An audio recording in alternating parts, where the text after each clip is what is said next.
कि हमारी बेटी जाएगी। महाराज भीष्मक के नेत्रों से आंसू आ गए। आज तक हमारी बेटी थी और बेटी थी हमारी देखभाल करती थी, अब कल से बेटी नहीं रहेगी तो कौन हमसे पानी की पूछेगा। कहीं से पिता आता है तो बेटी कही थी पिताजी ये पानी ले लो। आपने देखा होगा जो पिता अपनी बेटी का विवाह करता है दिन भर भूखा प्यासा रहता है, घर के बाहर रिश्तेदारों से मिलता है, परिवार वालों से मिलता है, गांव वालों से मिलता है, दिन भर भोजन करने की टाइम नहीं मिलती है और अंत में जब 5 मिनट मिलते पत्नी से मिलता है, बोले देवी आज हम तुमसे एक बात कहना चाह रहे हैं। क्या?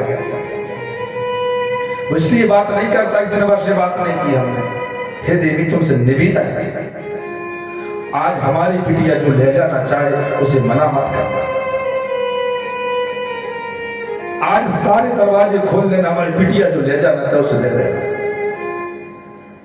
क्योंकि आज के बाद हमारी बेटी कुछ लेके नहीं जाएगी यहाँ से। आज तक का है हमारी बिटिया का, आज जो भी ले जाना चाहे उसे दे देना, कभी मना नहीं करना। आज के बाद वो बेटी तुमसे जायदाद नहीं मांगेगी।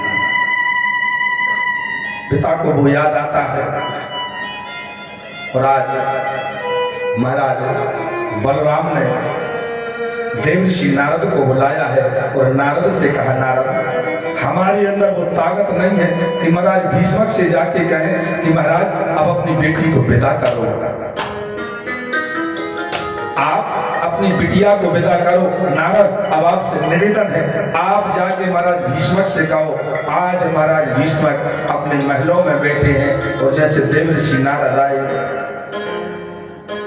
महाराज द्वारकाधीश का आदेश है कि अब आपको बेटी को विदा करना होगा। नारद हमें बेटी को विदा करना होगा। बोले हाँ महाराज बेटियां पराया धन है, बेटी पराया धन है। और महाराज भीष्मक रोते हुए महलों में गए हैं। मैया से कहा है, रुक्मणी की मां से कहा देवी अब तैयार करो हमारी बिटिया जाने वाली है, अब बिटिया को विदा करना है, समय हो चुका है। और वर पक्ष से करुणा की बाजी बजाना प्रारंभ किया है। आज पूरा विदर्भ देश करुणामय हो गया। आज मेरी प्राणों की पुतरिया चली जाएगी।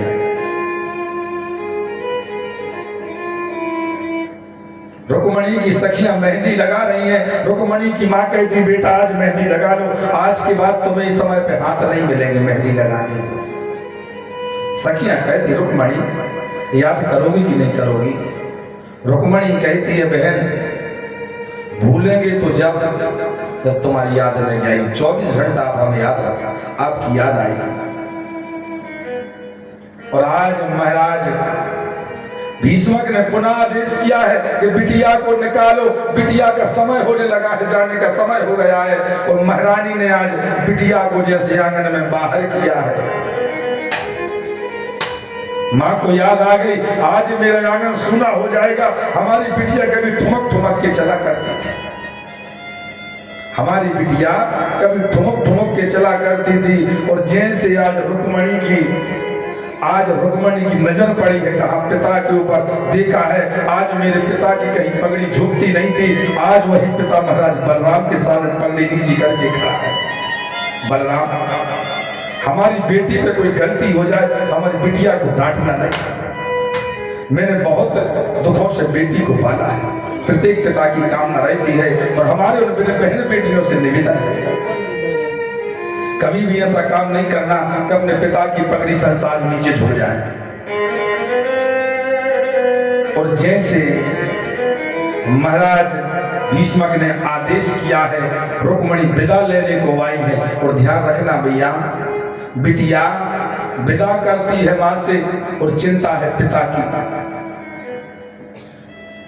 देखा है कि मां रो रही है, मां रो रही है तो आज रुक्मणी कहती है मत रो माता, मत रो माता, क्यों रोती है बेटी पराया धन होती है। हे माँ क्यों रो रही हो? तुम्हें तो पता है कि बेटी पराया धन है। मत रो माता क्यों रोती है, बेटी पराया धन होती है। माँ धनी की हो या धनी की हो या निर्धन की, माँ में चिड़िया तेरे आंगन की, धनी की हो या निर्धन की, में चिड़िया तेरे आंगन की। और माँ से विदा लिया है और माँ से कहा माँ मैं तो जा रही हूँ, आपसे एक ही बात का निवेदन है, कभी पिताजी को गुस्सा मत हो, क्योंकि आप गुस्सा हो जाते हो पिताजी भोजन नहीं करते दिन भर। चिपक के किससे रो रही है? माँ से, चिंता है पिता से। और जैसे माता के बाद पिता के पास गई और जो पिता से विदा लेने लगी और जैसे पिता के कंधे पर सिर रखा है, रुक्मणी ने कहा पिताजी आज हमें मना नहीं करना, आज हमें जी भर के रो लेने दो। पिताजी जिंदगी में रोना तो होगा लेकिन सिर रखने के लिए कंधा नहीं होगा। पिता जब माँ डांट देती थी हम तुम्हारे कंधे पे सिर रख के रो लिया करते थे, लेकिन कल सास डांटेगी रोना तो आएगा लेकिन ये कंधा नहीं होगा। कल ससुर डांटेगा रोना तो आएगा लेकिन पिता आपका कंधा नहीं होगा। कल देवर डांटेगा रोना तो आएगा लेकिन आपका ये कंधा नहीं होगा। ननद डांटेगी रोना आएगा लेकिन ये कंधा नहीं होगा, ये कंधा नहीं होगा। पिताजी आज हमारे लिए रुकना नहीं। और जैसे पिताजी ने देखा रुक्मणी की आंखों में आंसू है, पिताजी कहते बेटा जिस घर जाना, जिस घर जाना स्वर्ग बनाना, दोनों कुलों की लाज बचाना।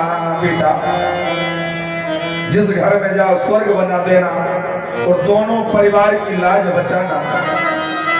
और बेटा तुमने आज तक इस पिता के नेत्रों में आंसू नहीं देखे थे। जिस घर जाना स्वर्ग बनाना,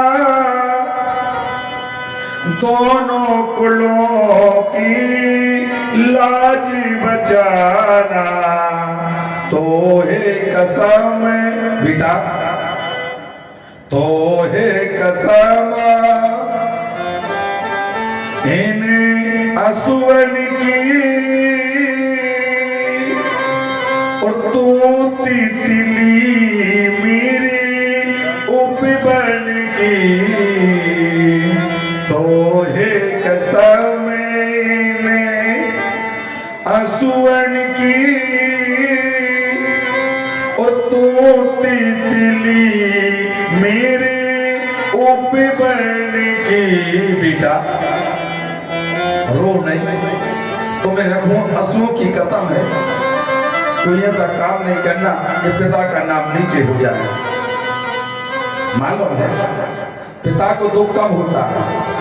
जब वही पिता अपनी बिटिया के ससुराल जाता है, वही पिता बिटिया के ससुराल जाता है और बिटिया जब 4 बजे सुबह उठ जाती है, काम करती है, और जो पिता उठता है कहती पिताजी आज हम लेट हो गए उठने में, पिताजी आज हम लेट हो गए। उस पिता को दुख जब होता है, ये वही बिटिया है ना, कितनी बड़ी हो गई, जब हमारे घर में थी रविवार को छुट्टी पड़ती थी और सो के 10 बजे उठती थी तो कहती थी पापा आज हम जल्दी उठ गए हैं। आज पिता को दुख होता है बेटा, ऐसा काम करना जिससे हमारी पगड़ी ना उछल पाए। और भैया के पास गई है, क्यों रोता है, क्यों रोता है प्यारा भैया, मैं तेरी द्रौपदी तू मेरा कन्हैया।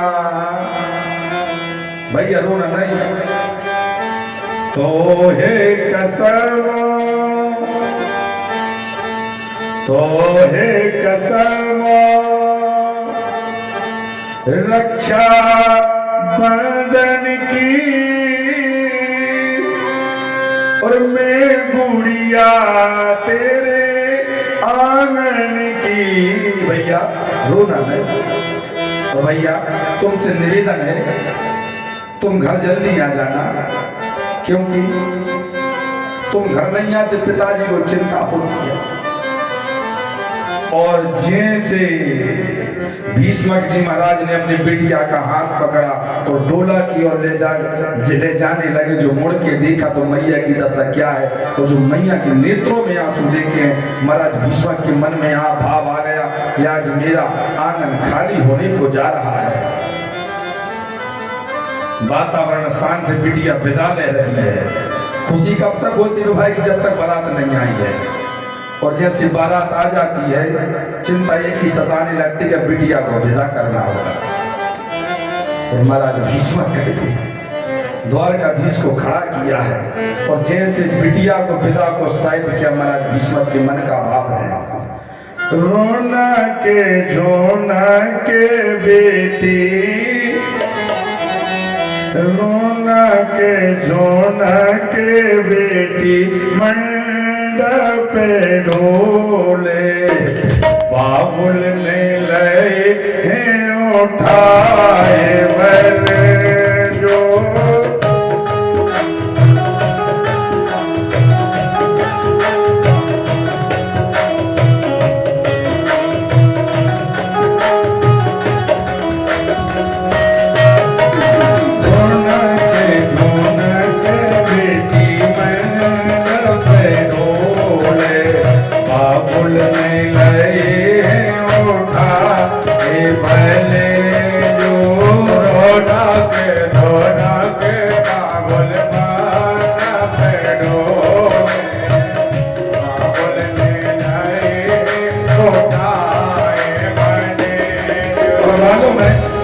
जब पिता के नेत्र में आंसू, बेटी क्या कहती है, पिताजी क्यों रो रहे हो, क्या चलता है तुम्हारे लिए, आपने हमारे पीले हाथ कह दिए।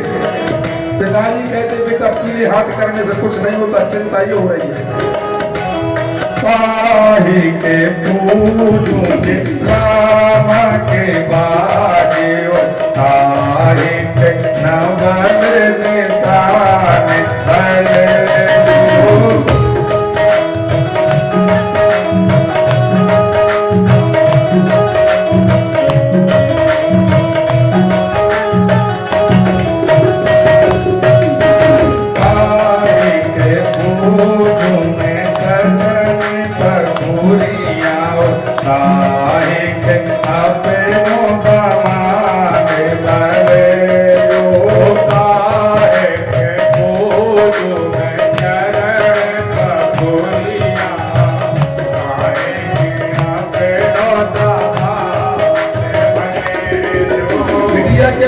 इतनी सी बात, तो मैं ये बात की चिंता हो रही है, चिंता न करो।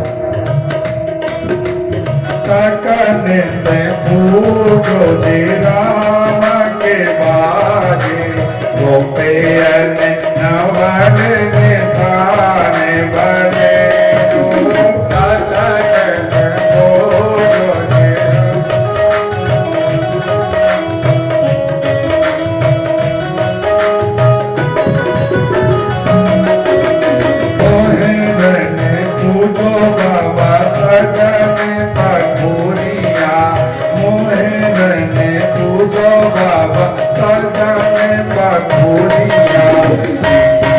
ले अपनो भले जो